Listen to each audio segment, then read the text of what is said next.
What is freedom of speech? It's the freedom to speak. So I read a politician today saying, I agree with freedom of speech, but there are limits. Well, there's no freedom of speech then. Freedom of speech is the freedom to speak. If anyone's not allowed to speak, then it's not freedom of speech, it's freedom to conform to certain parameters of what are acceptable. And then what that's doing is giving power to some authority to decide what is acceptable and what is not acceptable.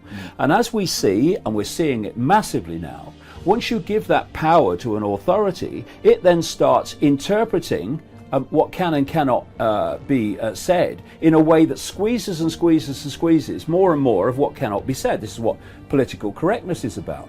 What is political correctness? It's simply manipulating the target population to silence itself, so those in authority don't have to. It's ridiculous.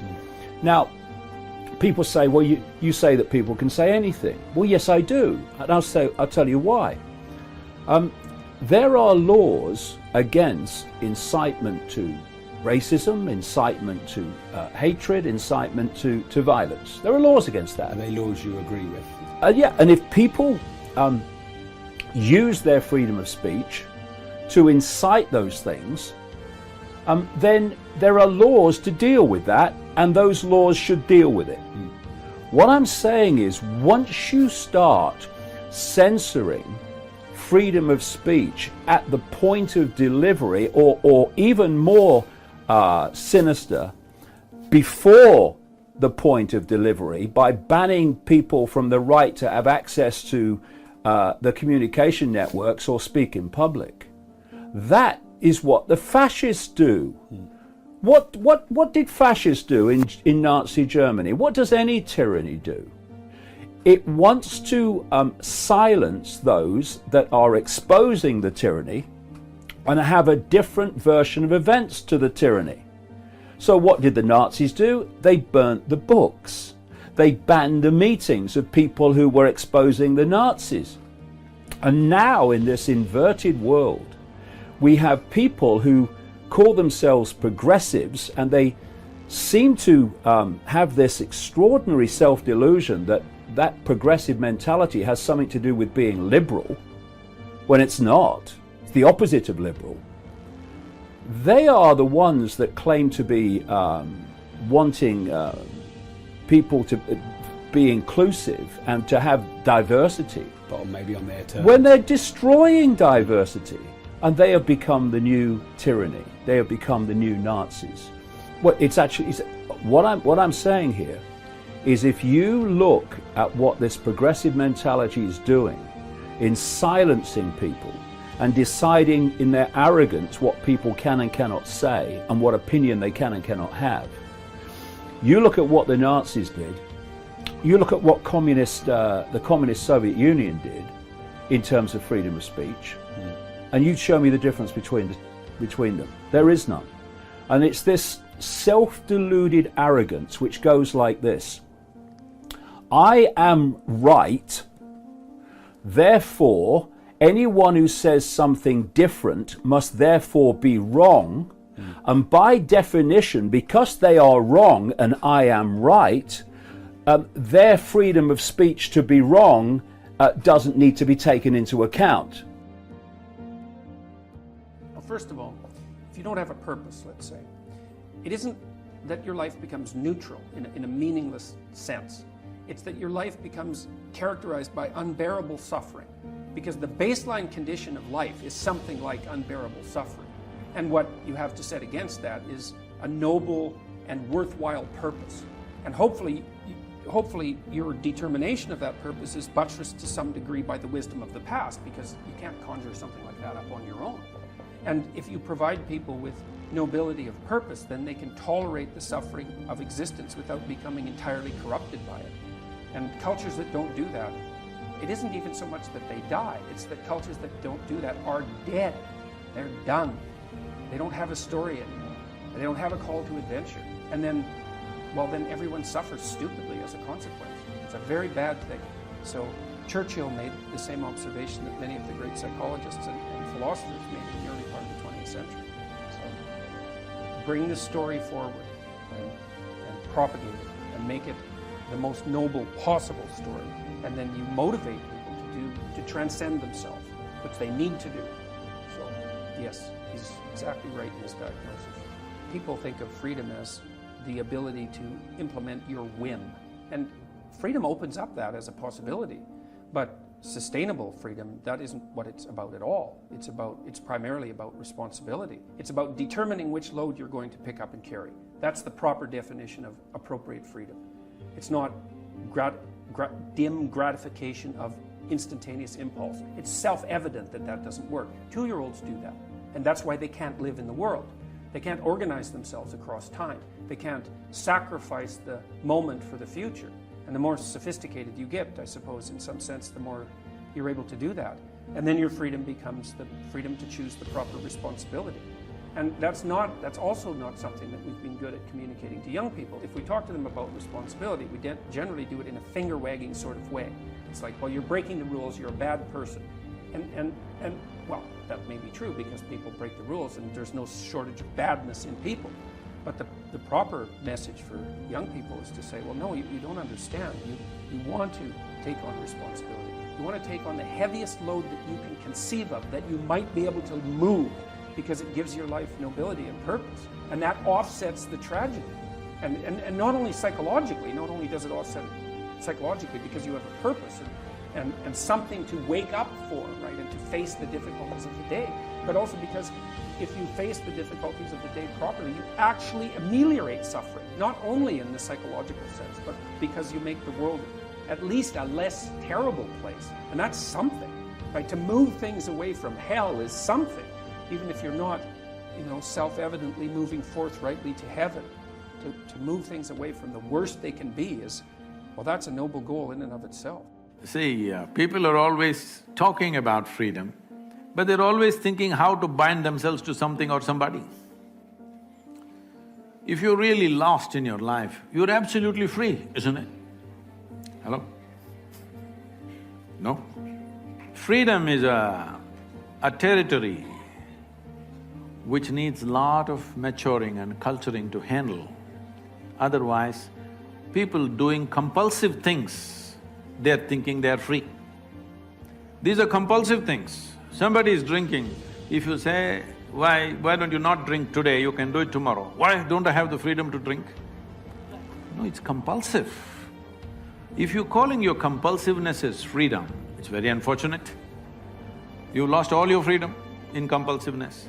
So freedom is that kind of a territory where you have to culture yourself, mature yourself to exist free. Everybody, I think at some point, we provide these opportunities for young people to come and just be by yourself. No compulsive talking, no phone, no drink, no nothing, simple. You eat what you want for nourishment and then simply be. Everybody must spend at least a little bit of time like this, because only then you understand how compulsive you are. Unfortunately, we are translating compulsiveness as some kind of a goal in our life or freedom in our life. No. See, if you want to get somewhere in your life, get somewhere does not mean be better than somebody, do this, earn this, that, no. As a life, your experience of life should become a fantastic experience. So right now, all the crazy things that people are doing in their life, why? They drink, sexuality, temple, this, meditation, whatever they're doing. Why are they doing? Because they want their experience of life to become pleasant. Yes or no? Somebody hits the bottle, somebody hits somebody else, and somebody does something else, but essentially looking for pleasantness. If your body becomes pleasant, we call this health. I'm talking yoga now to you, officially. If your body becomes pleasant, we call this health. If it becomes very pleasant, we call it pleasure.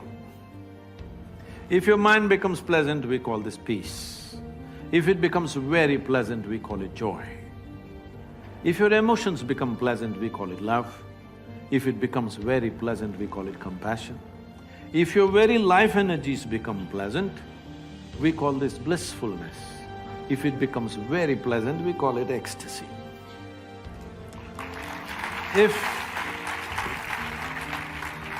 If your surroundings become pleasant, we call this success.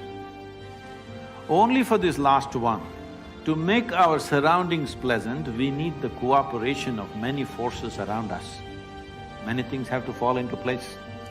But to keep your body pleasant, mind pleasant, emotion pleasant, your life energy is pleasant, it's 100% your business, not good for the business.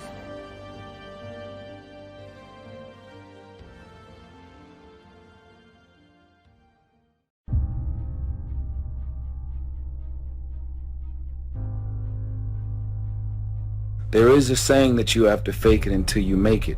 Most of y'all have been faking it for so long, you're never gonna make it. Most of y'all have been living a lie for so long that you believe your own lies because you're trying to chase someone else's life. You're trying to chase someone else's lifestyle and identity, all while ignoring your own life and your own path. Because it's not rocket science. The friends in your life are shaping the future of your life. Walk with the wise and become wise. I get encouraged because if you're lacking wisdom tonight, there's actually an answer. Get around people that are wise. For a companion of fools suffers harm. Have you ever considered that a lot of the hurt in your life is because all your friends are fools? The devil is gonna send you many obstacles so that you can lose your focus. You have a vision, you have an idea, you have a genius idea that's in your mind. Ideas are like pregnancies. Some of the ideas come out quick, others take a little longer to mold and shape and develop in your mind. You can struggle and you can try, but it's always easier to pull someone down. I'm not telling you to change your heart and your desire to help people. What I am trying to tell you is that your circle should not be full of people that are pulling you down. Your circle should be full of people that are pulling you up. Come on, somebody, give God some praise. Nobody's gonna come knocking at your door with opportunities. You gotta create them. Out of sight, out of mind. No one will ever have you in mind for anything unless you have yourself in mind for it. Get on people's radars. That's it. Gotta interact, socialize, get around the right people. Out of sight, out of mind, people. I can't tell y'all enough. This is not just being positive, this is your faith being released. Be careful what you think, because your thoughts run your life. Are your thoughts helping you or hurting you? Are you thinking power thoughts, victory thoughts, well-able thoughts, or are you thinking defeated thoughts? You're choosing which direction your life is going to go. What is the plan? Any man with no plan shall perish. What is the idea? What is the vision? What's going on in your mind that the world needs to experience? Once you find your passion, you find your purpose, there is something energetic about it. You have never known a person who was passionate that lacked energy. We talk about high energy people, we talk about low energy people. There's no such thing as like low energy people. If you have high energy, you have passion. If you have low energy, you don't have any passion. You know, some people, they're already dead. They haven't made it official yet. Write the vision and make it plain so that he who reads it will run to it. And even though it tarry, that means take a long time, wait for it, for surely it will come at an appointed time. Listen to me. That's real. If you don't think it's real, I dare you to try it. Write everything you want on a piece of paper. Everything. If you can think it, you can achieve it. Write it on a piece of paper. Read it every morning and every night. Come back here 1 year from today and see how much of that stuff then came true. Because you see the invisible. You see what's not there. Only those that can see the invisible can do the impossible. You have to be able to see what's not there in order to pull off the impossible. Till I die, I think I'll live. And I think I'll live because I have a passion for what I do. And I have a purpose for what I do. And I've found my purpose, and I've lost my purpose. And I've lost my purpose in you. Every time you put yourself into someone else, everything changes. The real reality is this. When you decide what you want to do for your life and your career, when God sends you a vision, it's going to be your family and friends and loved ones to be the first ones to try and talk you out of greatness. Because why? They were never sent that vision. They were never sent that idea. As a matter of fact, if you try and explain it, they're still not going to get it.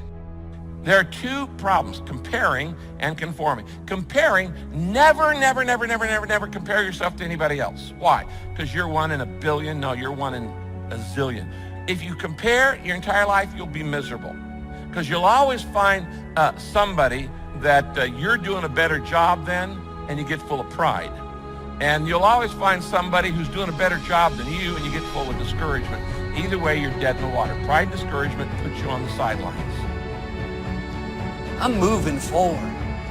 When you go through a disappointment, something doesn't work out, you can hold on to it, live discouraged, or you can let it go.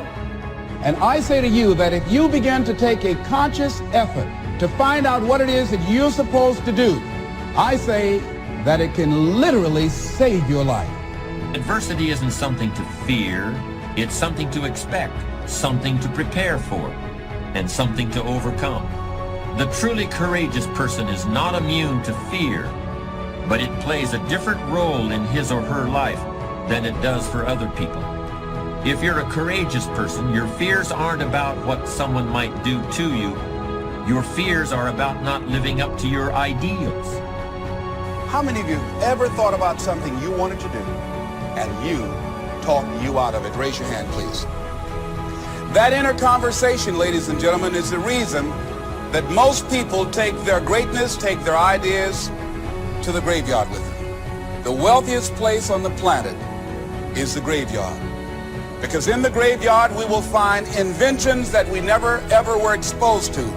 Ideas, dreams that never became reality.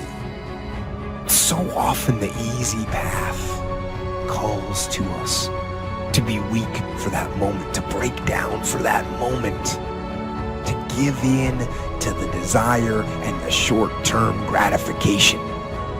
But the discipline will not allow that. The discipline calls for strength and fortitude and will.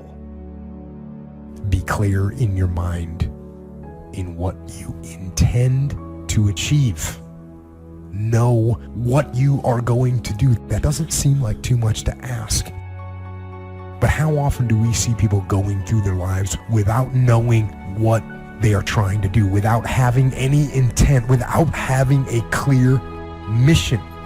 You have to live your life with the expectation that great things are coming your way. And that's how it works. You grab your remote, you press the power button. What do you expect to happen? You expect the TV to come on. Guess what? It come on. People go through their lives without knowing what it is they want to do, what they want to accomplish. Know what your intent, as the commander of your life, know what your intent is, and then fight with everything you've got to win. Character is a commitment to a set of values without compromise. Values are things you value. That's all. For example, if you value your marriage vow, you will never commit adultery. So when a person commits adultery, they don't value their marriage nor their marriage vows. So you can't respect them. Listen to what I'm saying, people. You are the future. I do not want you to start thinking as small as your bank account. Be obedient to the visions, the ideas. Move on them. Out of sight, out of mind. It's grind season, it's hustle season. I need to awaken the beast inside of you. You're not really obsessed with it if you're easily distracted from it. This is so important. You right now can test whether it's your obsession with whether it distracts you constantly. The first thing you think of when you wake up, last thing before you go to bed. When you have a big laugh, it comes up. When you cry, it comes up. When you're watching TV, it comes up. It distracts you from the rest of your life. That's what an obsession does. When it's not really your obsession, the rest of your life distracts you from it. The world is an empty canvas waiting on new thoughts to think. And it's on us to create those thoughts. What's taking you so long to move on it? Put your money together. Budget your money. Make the move. Make the move. Just do it. And guess what? If you hit a wall, Get your ass back up and keep going. I've made it this far from hearing way more no's than I've heard yeses. But I'm not afraid of the word no. Why is it so important to find your work? Because your work is your source of your vision. Vision is purpose in pictures. When you see what you were born to do in pictures, that's your vision for your life. That's why your work is your vision. Many other plans in a man's heart, but the Lord's purpose will prevail. God's purpose is more important than your plans. If you've reached the point in life where you feel you've got all the answers, you better start asking some different questions. The fool is always reaching his intellectual destination. The wise man is always wondering how much further there is to go. The fool's viewpoint is always narrowing. He talks more and more, but he listens less and less all the time. The only way to test character is by temptation. The word temptation is not a negative word. To tempt or to temper means to test for weakness.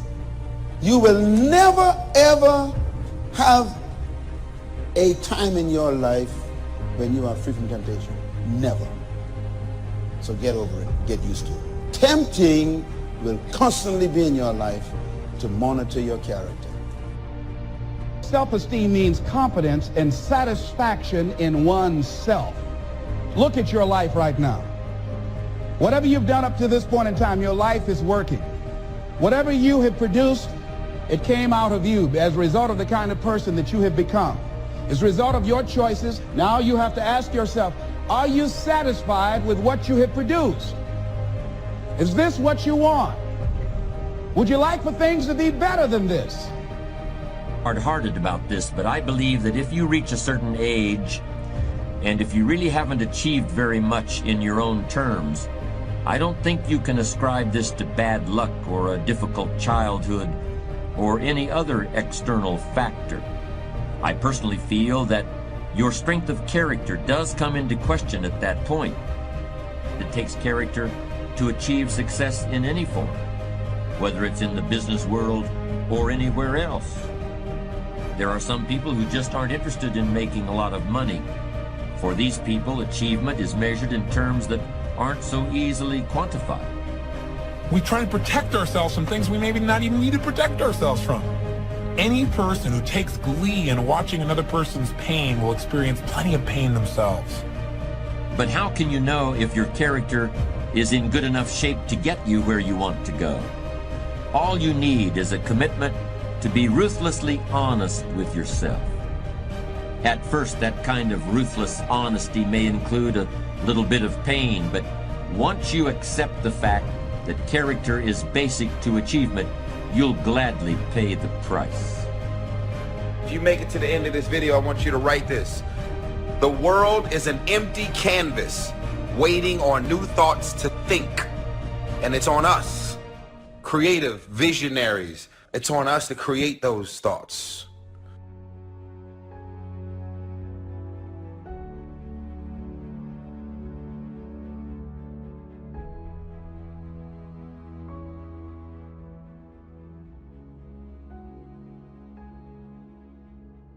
How to go from average to fortune. There's 5 simple steps. You might like to make a note of them. Here's the first one. Get serious. That's number 1. I don't know any substitute for that. You've really got to get serious. You don't have to be grim, but you must be serious. I know a guy that's got a half a dozen jokes keeping him from becoming wealthy. He's not known as rich. He's known as a joker, which I guess is okay if that's the kind of life you want to live. But it really isn't the best way to live. To go from average to fortune, you must get serious. And you must get serious about 2 very important things. Number 1 is setting your goals and where you want to go. Designing the next 5, the next 10 years is so vitally important. What do you want to do economically? Where do you want to go? What do you want to be? What would you like to have? What would you like to share? How much would you like to earn? How far would you like to go? Those are some major questions to ask. And for that all to work out like you want it to for the next 5 or 10 years, in my personal opinion, you've got to get serious. Then you have to get serious about another important subject. And that important subject is called personal development. Personal development is striving hard to become the kind of person that you want to be. And to become the kind of person you want to be, you've got to work at it. 10 years from now, you will surely become someone. The big question is, who? What are you becoming? And if you go to work on it now, sure enough, in a very short period of time, you can take on a new direction to become the kind of person you want to be. There's a very important question to ask, and the question is, 10 years from now, you will surely arrive. And the question is, where? So to answer the question of where you want to arrive and the kind of person you want to be, you've got to get serious. So that's point number one.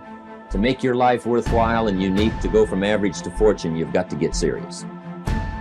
Serious. Life is serious. The future's serious. One ancient novelist said, these are the best of times and these are the worst of times. And for some of those who came across this platform at the extravaganza, $1 million a year incomes, for them, it's the best of times. But I want you to know that while they're getting the diamonds and the millions, there are a lot of people around the world, for them, it is the worst of times. The best of times and the worst of times. That's called serious man. How come such a difference from those who can reach such incredible heights and those who haven't yet found the answers for their life and their health and their future? We just have to ponder that and let that give us a note of seriousness. It's serious whether you win or lose. It's serious whether you succeed or fail.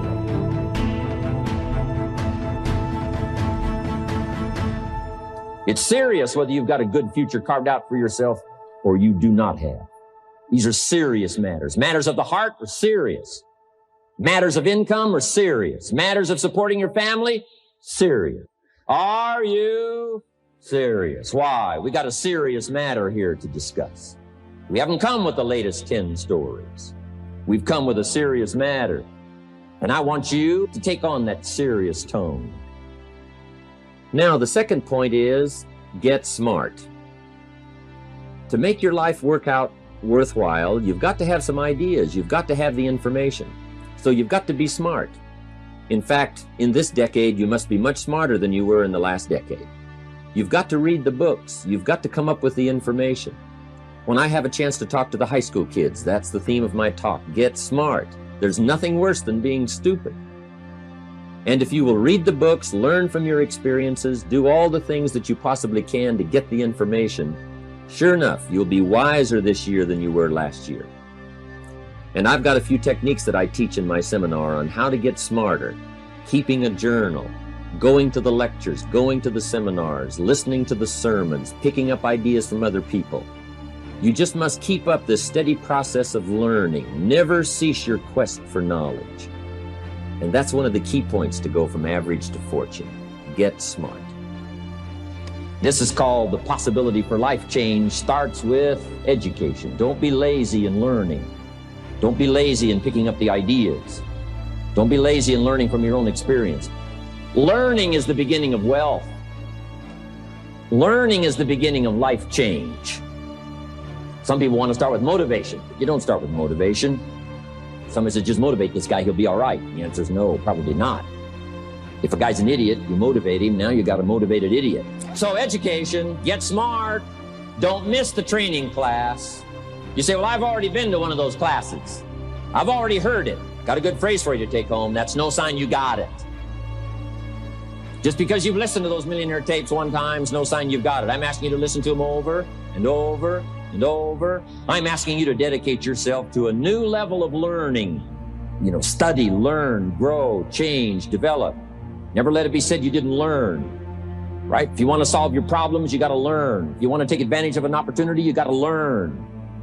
Develop your own personal philosophy here. Philosophy, major determining factor in how your life works out. Each person's philosophy is like the set of the sail.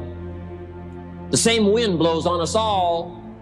The difference in where we arrive at the end of the week, at the end of the month, at the end of the year is not the wind that blows.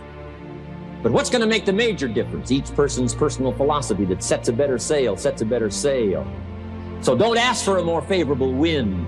That's like wishing something that's not going to occur. Don't ask for better seed and soil. All you got's what's available. Don't curse what you got. The key is to set a better sail and turn what you've got into the miracle of your future. Don't wish it was easier. Wish you were better. Don't wish for less problems. Wish for more skills. That's the reason for coming here, spending a couple of days of intense effort, taking notes, rolling up your sleeves, going to work. Commit yourself to learning so that you can get smarter for the days ahead.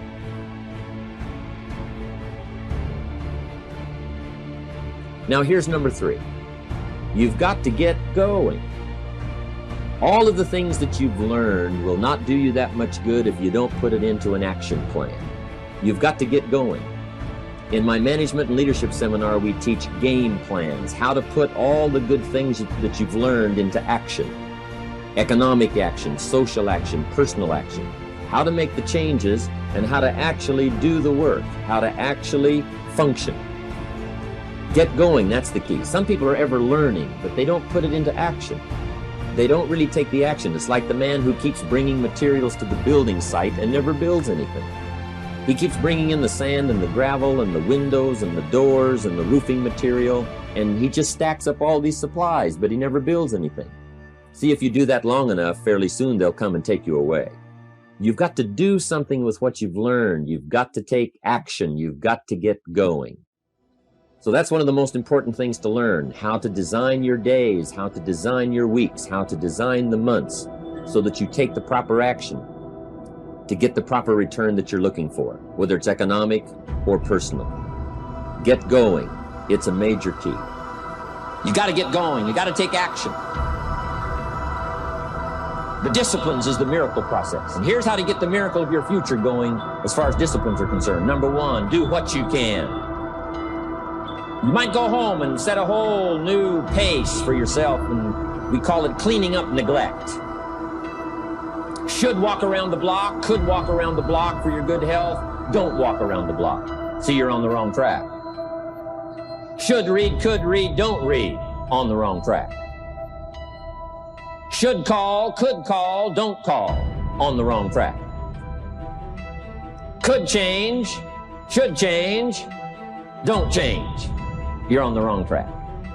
Letters you haven't written, conversations you haven't had with your family, somebody you should sit down with when you get back home, get that job done. Don't let neglect destroy your days, destroy your life, and destroy your future. Go back and do what you can.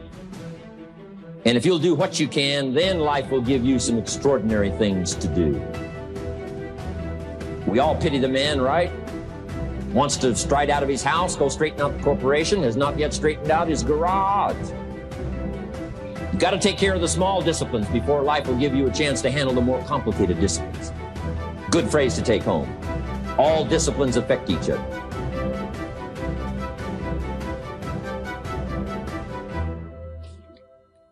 In fact, here's a good philosophical phrase. If you hadn't thought of it before, here it is. Everything affects everything else.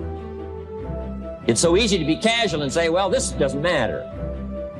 This doesn't matter. I'm telling you, everything matters.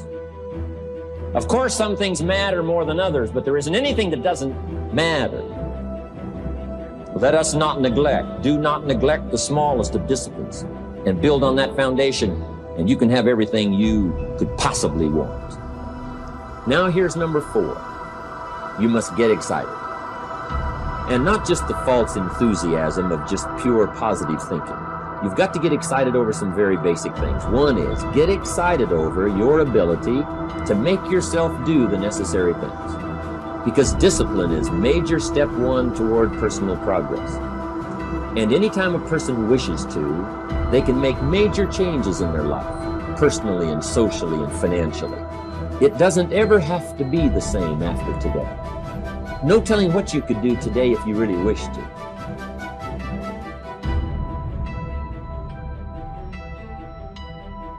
The act of murder is a clear indication that a person in one drastic act can forever change the course of their life. It just happens to be in the negative direction. What I would ask you to do, starting today, is get excited about committing an act that's positive, an act that's constructive, to make the changes in your life that you want made. and to go the direction that you want to go. So that's number 4, get excited. Get excited about your potential. Human capacity is usually never the problem. Little children can learn several languages. We can learn to do the most incredible things. All we need to do is take the time to do it. So it's not a matter of capacity. It's a matter of judgment. It's a matter of excitement. It's a matter of will. And it's a matter of wanting to bad enough. So it's pretty exciting to know that any day you wish, you can change your life. Any day you pick out, you can make major changes. It doesn't ever have to be the same again. And that's exciting.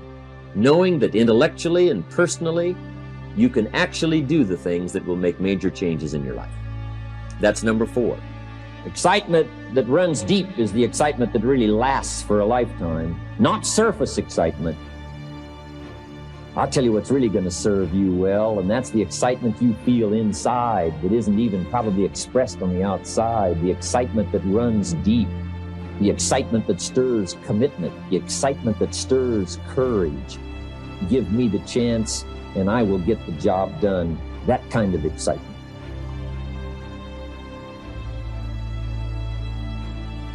Here's number 5. Number 5 is get away. I have found, especially in the last 15, 20 years, that there's an important thing called life balance. You've got to learn to get away. You must learn to get away and be alone. Learn to get away and reflect. Learn to get away and learn how to live as well as how to earn. How sad it would be to learn how to earn well, but not learn how to live well. You must balance your life. We teach something, especially in my staff, I teach something called lifestyle. Lifestyle is how you learn to live your life. Some people have money, but they don't even know how to spend it. They have time, but they don't know how to spend it. Some people are successful, but they don't know how to spend their success. They don't know what to do with it. They don't get joy from it. Rather, they get animosity. A father takes $5, crushes it, and throws it at his son and says, if you need it that bad, take it. Now, it's the same $5. But instead of dispensing it with joy, he dispenses it with animosity. That's the difference in not knowing how to live. It's called lifestyle. Then you've got to take time to cultivate good friends. You've got to take time to be with your family. You've got to take time to be with the people who are important to you, designing your life in those respects. Get away. Take the time. Reflect on your life. Recharge your batteries. Do some growing away from your enterprise. Then when you come back to your enterprise, after you have taken this time to balance your life, you will find that on the job, working on your enterprise, things will really go much better. So those are the 5 simple steps to go from average to fortune. Get serious. Get smart. Get going. Get excited, and get away. I hope those points will be valuable for you as you consider them. And I want to thank you for giving me this few minutes of your time. And for you giving me some of your time, I would just like to sincerely share this with you. Do not walk in front of me. I may not follow. Do not walk behind me. I may not lead. But walk beside me and be my friend. Thank you for listening.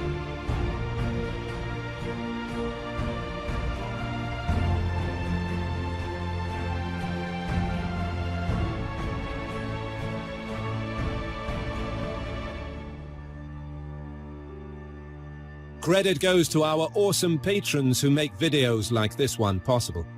Consider joining them to support our work. You can also support us by subscribing to our channel and clicking the bell button to get notified when our new videos are released. And as always, thank you for watching.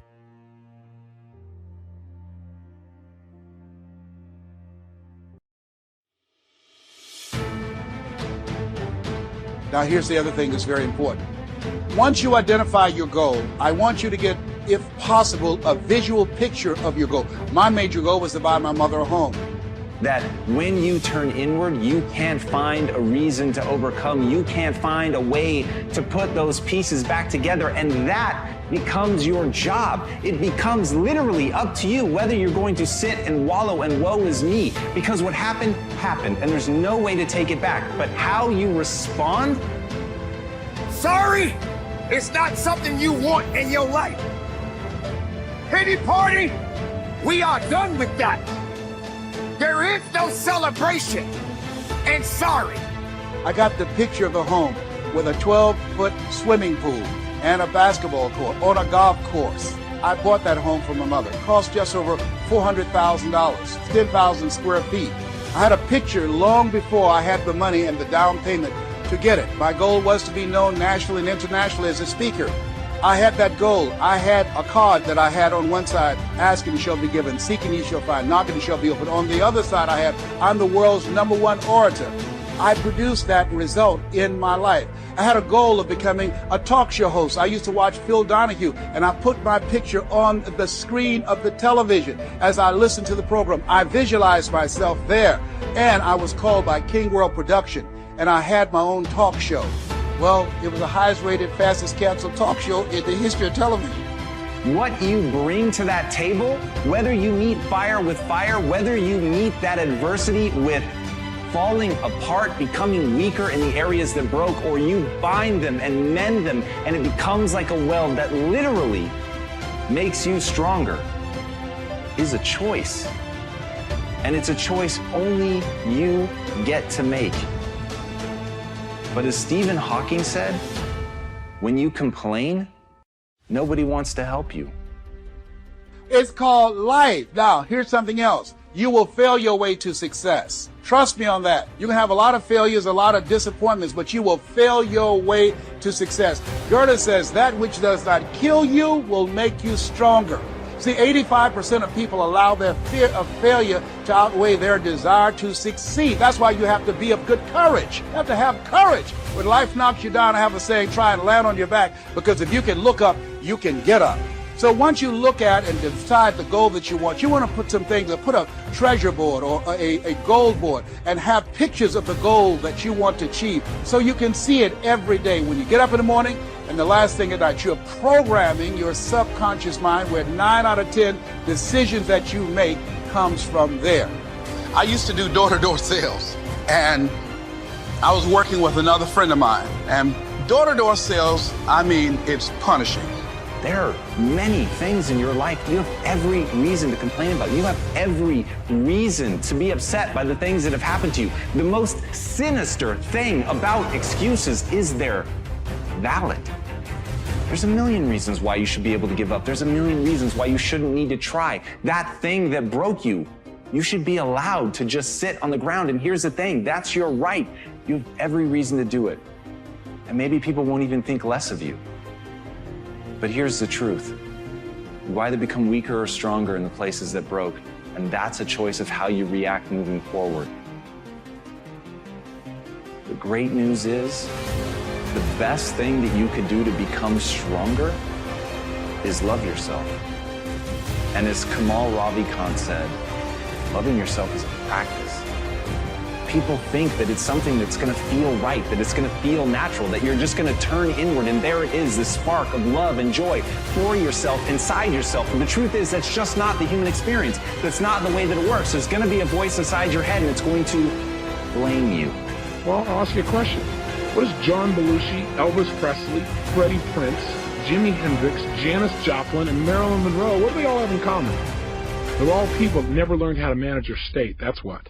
They all were people that had every reason in the world to be happy by anybody else's standards, but who destroyed themselves, literally killed themselves in the end. I mean, Belushi's one of my favorite examples.